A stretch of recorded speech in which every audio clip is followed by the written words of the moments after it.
ये टेक्निक अगर आप समझ जाते हो, जिसके अंदर आपको कुछ पॉइंट्स को हमेशा ध्यान में रखना है, इसके बाद आसानी से आप 1 मिनट से भी कम समय में किसी भी प्रॉफिट मेकिंग कंपनी के शेयर को चूज कर सकते हो जो फ्यूचर में ग्रो करेगी। तो बेसिकली ये कोई जादू मंत्र नहीं है कि इस मंत्र को पढ़ने के बाद आपको सही शेयर मिल जाएगा। ये एक पूरा प्रोसेस होने वाला है, जिस प्रोसेस को अगर आप फॉलो करते हो तो इस प्रोसेस के जरिए आप आसानी से 1 मिनट से भी कम समय में सही शेयर चूज कर सकते हो। अब देखो यहाँ ये समझो कि जब भी हम पहली बार शेयर खरीदते हैं या फिर हम जब नए नए इन्वेस्टर होते हैं, जब हम शुरुआती दौर में अपने शेयर्स को खरीदते हैं, तो हमें सबसे पहले अपने आप को ये समझाना चाहिए कि हम जो शेयर खरीदेंगे उन्हें हम लॉन्ग टर्म के लिए खरीदेंगे। ऐसा नहीं है कि आज खरीदा और आज ही बेच दिया, हमें उसे लॉन्ग टर्म के लिए खरीदना है। कम से कम 5-7 साल, 10 साल, उससे ऊपर के लिए खरीदना है। हम ये सोच के शेयर्स को खरीदेंगे। हाँ, ये बात तो सच है कि इस दौरान अगर आपने कोई शेयर खरीदा और उसमें आपको बहुत ज्यादा ही प्रॉफिट हो गया तो आप उसे बेच के प्रॉफिट कमा सकते हो, और कहीं अगर कोई शेयर अडानी जैसा निकला तो आप उसे सही समय पर बेच कर अपने लॉस को कम कर सकते हो। तो बेसिकली कहने का मतलब ये है कि ये कंपलसरी नहीं है, लेकिन आपको ये पर्सपेक्टिव रखना है कि आप जब भी शेयर खरीदोगे तो उसे लॉन्ग टर्म के लिए खरीदोगे। क्योंकि अगर आप इस बात को ध्यान में रखोगे कि हमें शेयर लॉन्ग टर्म के लिए खरीदना है तो आप बेहतर डिसीजन ले पाओगे। अब देखो, मेरी इस लॉन्ग टर्म वाली बात को कहने के पीछे का जो मेन रीजन है वो ये है कि शॉर्ट टर्म में क्या होता है, कोई भी कंपनी उसमें अप्स एंड डाउन्स आते रहते हैं। कभी एनवायरमेंटल फैक्टर होता है, कभी कोई पॉलिसीज गवर्नमेंट की ऐसी हो जाती है जिसकी वजह से कंपनीज में अप्स एंड डाउन्स लगे रहते हैं। तो ऐसे बहुत सारे फैक्टर्स होते हैं जिनकी वजह से शॉर्ट टर्म में कंपनी अप्स एंड डाउन झेलती है, लेकिन अगर कंपनी बढ़िया है तो लॉन्ग टर्म में वो ग्रो ही करती है। आप ऐसी बहुत सारी कंपनियों के चार्ट को देख सकते हो जिसमें शॉर्ट टर्म में सभी कंपनियों के बीच में अप्स एंड डाउन्स आते हैं, लेकिन लॉन्ग टर्म में अगर देखा जाए तो 10 से 20 साल के बाद देखो तो शुरुआत में बहुत ही कम ग्रोथ होती है कंपनीज की, लेकिन बाद में वो कंपनीज एकदम से ग्रो कर जाती हैं। तो पर्सपेक्टिव हमेशा यही रहना चाहिए कि आप जब भी शेयर खरीदो तो उसे लॉन्ग टर्म के लिए खरीदो। हालांकि शुरुआत में लोग जब शेयर खरीदते हैं तो वो सीखने के लिए खरीदते हैं, इसलिए वो कम शेयर्स खरीदते हैं और उन्हें जल्दी जल्दी बेच देते हैं, क्योंकि शुरुआत में लोगों में एक्सपीरियंस नहीं होता, उन्हें सब्र नहीं होता। अगर एक दिन कोई भी शेयर 5% बढ़ गया तो बहुत खुश होंगे, अगर उसी शेयर का प्राइस 5% से गिरने लग जाए तो लोगों की सांसें फूलने लगती हैं। अगर वही शेयर 2 दिन गिर जाए तो लोगों के दिमाग में आने लगेगा, यार कहीं मैंने गलत शेयर तो नहीं चूज कर लिया। और अगर लगातार तीसरे दिन किसी शेयर का प्राइस गिर गया तब तो भाई हम पूरा मन में प्लान बना लेते हैं कि अब इसे बेच के जल्दी से दूसरा शेयर खरीद लेते हैं, और इसी तरह हम थोड़े थोड़े अपने पैसे गंवाना शुरू कर देते हैं। तो हमेशा यही ध्यान में रखो, अगर आपने सही शेयर चूज किया है तो उसे लॉन्ग टर्म के लिए खरीदो। हाँ, अगर बीच में उसका शेयर प्राइस गिरता है तो आप उस समय और शेयर खरीद सकते हो, लेकिन ये मत करना कि उस सिचुएशन में आप पैनिक होकर शेयर को बेच दो। तो ये सारी बात सिर्फ ये समझाने के लिए थी कि आपको अपना पर्सपेक्टिव लॉन्ग टर्म के लिए रखना है। देखो, ये लॉन्ग टर्म वाली बात डायरेक्टली आपको शेयर चूज करने में हेल्प नहीं करेगी, लेकिन इनडायरेक्टली ये बात आपके नजरिए को बदल देगी, जिसके जरिए आप सही शेयर चूज करना सीखोगे। तो अब आते हैं अपने मेन मुद्दे पे कि शेयर कैसे खरीदे, वो भी 1 मिनट से कम समय में। अब देखो, 1 मिनट को अभी थोड़ा साइड करो और सिर्फ ये सोचो कि सही शेयर कैसे चूज करें। देखो, स्टॉक मार्केट में क्या होता है, शेयर्स की बहुत सारी कैटेगरीज होती हैं, जैसे कि फाइनेंस सेक्टर होता है जिसमें बैंक के शेयर्स आते हैं, IT सेक्टर होता है, कंज्यूमर गुड्स सेक्टर होता है, ऑटोमोबाइल सेक्टर होता है, ऑयल एंड गैस सेक्टर्स होते हैं। ऐसे बहुत सारे सेक्टर्स होते हैं शेयर मार्केट के अंदर। ये देखो, ये जो मैंने नाम लिए ये शेयर मार्केट के मेजर सेक्टर्स हैं जिनमें 70% निफ्टी इंडेक्स के शेयर्स होते हैं। यहाँ पे मेन समझने वाली बात ये है कि ऐसी बहुत सारी कैटेगरीज होती हैं जिनमें शेयर्स होते हैं। तो यहाँ पे एक इन्वेस्टर को ये डिसाइड करना होता है कि हमें कौन से सेक्टर का शेयर चूज करना है। अब क्योंकि सेक्टर्स बहुत सारे हैं, मतलब कैटेगरीज बहुत सारी हैं, तो इन सेक्टर्स में से कौन से सेक्टर का शेयर हमें चूज करना है, हमें ये कैसे पता चलेगा। तो ये सब डिसीजन लेने के लिए हमें पता होनी चाहिए लेटेस्ट न्यूज। जैसे रशिया और यूक्रेन में वॉर स्टार्ट हुआ तो ऑयल एंड गैस सेक्टर के जो शेयर्स थे उन पे इम्पैक्ट पड़ा, है ना।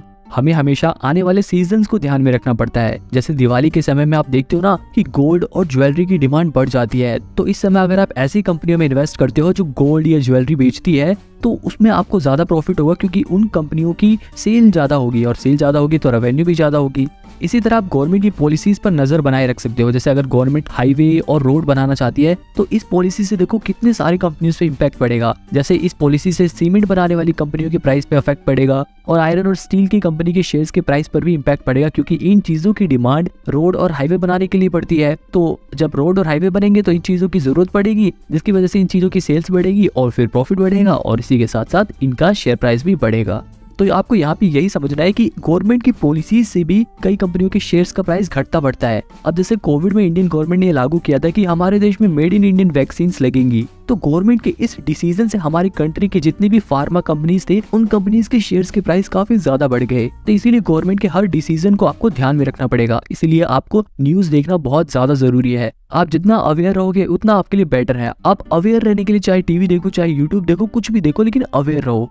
इसका एक और सबसे बेस्ट एग्जांपल है वॉरेन बफेट। आपने वॉरेन बफेट की कहानी सुनी होगी। जब वो छोटे थे ना, वो अपने घर के आसपास की दुकानों के पास जाकर वहाँ कोल्ड ड्रिंक के ढक्कन इकट्ठा किया करते थे। अब वो वहाँ पर कबाड़ा नहीं बीन रहे थे, वो वहाँ पर ये देख रहे थे कि किस कंपनी की कोल्ड ड्रिंक लोग ज्यादा पी रहे हैं, लोग ज्यादा पसंद कर रहे हैं। जब वॉरेन बफेट ने बहुत सारी दुकानों पर जाकर ये रिसर्च करी तो उन्हें पता चला कि कोको कोला की कोल्ड ड्रिंक लोग बहुत ज्यादा पी रहे हैं। तो यहाँ पर उन्होंने अपना दिमाग लगाया और उन्होंने कोको कोला के शेयर्स खरीद लिए। और फिर क्या, कुछ साल बाद उनको बहुत ज्यादा प्रॉफिट हुआ। अब देखो यहाँ पे मैं ये नहीं कह रहा कि आप भी जाके दुकान पे कबाड़ा इकट्ठा करके ये देखो कि कौन सी पेप्सी ज्यादा बिक रही है, लेकिन कहने का मतलब यही है कि आप भी अपनी डेली लाइफ में अवेयर रहकर अपने आसपास की चीजों को देखकर ये पता लगा सकते हो कि कौन सी चीज लोग ज्यादा खरीदना पसंद करते हैं और फिर उस कंपनी के शेयर्स को खरीद कर अपना पैसा वहाँ पे लगा सकते हो।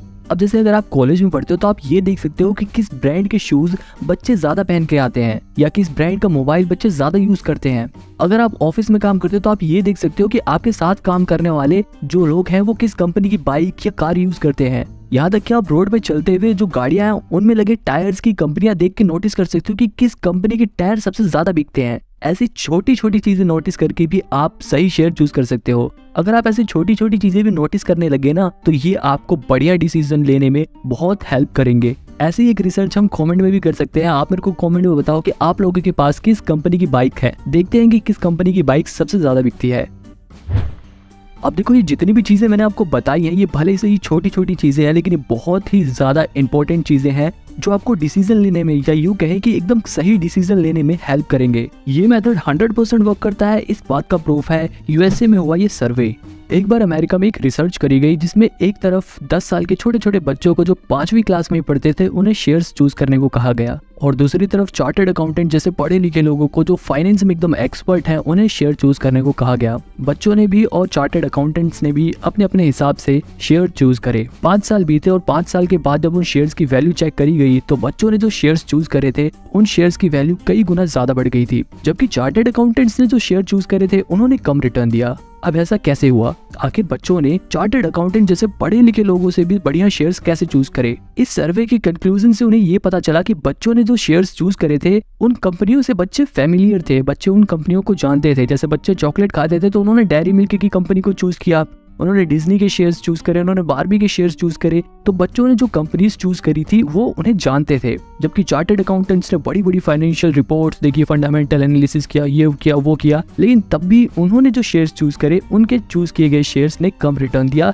बच्चों के चूज किए गए शेयर्स के कंपैरिजन में। तो कहने का मतलब ये है कि सिर्फ पढ़े लिखे लोग ही सही शेयर चूज नहीं कर सकते, बल्कि जो एक अच्छा ऑब्जर्वर है वो भी बढ़िया शेयर चूज कर सकता है। हम जैसे आम लोग भी बढ़िया शेयर चूज कर सकते हैं, बस हमें ये टेक्निक समझनी है। और अगर आप ये सोच रहे हो कि मैंने कहा था कि आप 1 मिनट से भी कम समय में सही शेयर चूज कर लोगे और इस बात को ही बताने के लिए मैंने इतने सारे मिनट ले लिए, तो यहाँ पे आप ये देखो कि ये सारी चीजें आपको शेयर खरीदते वक्त फॉलो नहीं करनी, ये सारी चीजें आपको हमेशा अपनी डेली लाइफ में फॉलो करनी है। और अगर आप इन चीजों को फॉलो करते हो ना तो आपके माइंड में खुद ही आइडियाज आने लगेंगे कि यार ये कंपनी ना लोगों को ज्यादा पसंद है, लोग ये प्रोडक्ट ज्यादा यूज करते हैं, तो फ्यूचर में इस कंपनी का शेयर प्राइस बढ़ सकता है। देखो बेसिकली ये पूरा एक प्रोसेस होता है जिसे करने के लिए आपको कहीं और जाने की जरूरत भी नहीं पड़ेगी। आप घर बैठे बैठे भी ये प्रोसेस कर सकते हो। आप अपने घर में ही देखो किन चीजों की जरूरत आपको हर साल पड़ती है। अब जैसे सर्दियों में विक्स या फिर बॉडी लोशंस की जरूरत सभी घर में पड़ती है। आप ये देखो कि किस ब्रांड का सोप आप यूज करते हो और क्यों यूज करते हो, क्योंकि वो अच्छा है इसलिए आप यूज करते हो। तो ऐसे ही वो और भी लोगों को पसंद होगा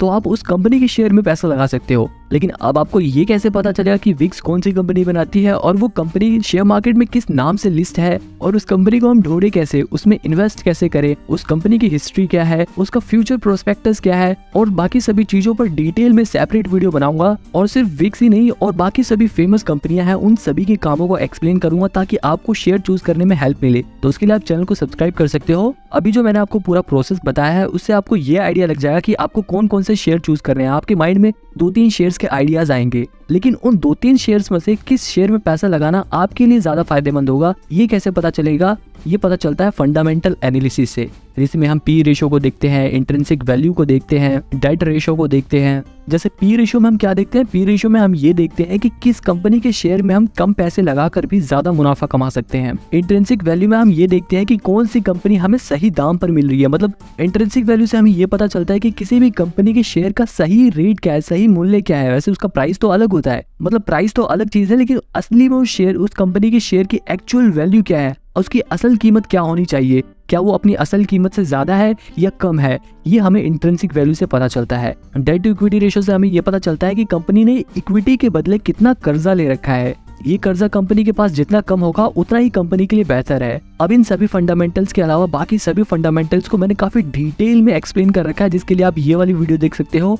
तो ओवरऑल कंक्लूजन यही है कि अगर आप इन सभी प्रोसेस को फॉलो करते हो तो आपके दिमाग में 1 मिनट भी नहीं लगेगा ये आइडिया आने में कि किस कंपनी का शेयर आपको खरीदना चाहिए। अगर आप ये टेक्निक समझ गए तो आप 90% चांसेस है कि बढ़िया शेयर चूज करोगे, ऐसी कंपनियों के शेयर चूज करोगे जो आपको फ्यूचर में अच्छे रिटर्न देंगी और आपके पैसे बढ़ेंगे। वो बात अलग है कि उस कंपनी के फंडामेंटल एनालिसिस करने में, उसका टेक्निकल एनालिसिस करने में आपको टाइम लगेगा और उसमें आपको टाइम देना भी चाहिए, क्योंकि अगर आप फंडामेंटल और टेक्निकल एनालिसिस में टाइम दोगे तब आप एक बढ़िया कंपनी चूज कर पाओगे। यहाँ इन प्रोसेस से आपको सिर्फ बढ़िया शेयर का आइडिया मिलेगा। आई होप आपको ये वीडियो पसंद आई होगी। अगर वीडियो पसंद आई तो वीडियो को लाइक करके चैनल को सब्सक्राइब कर लो।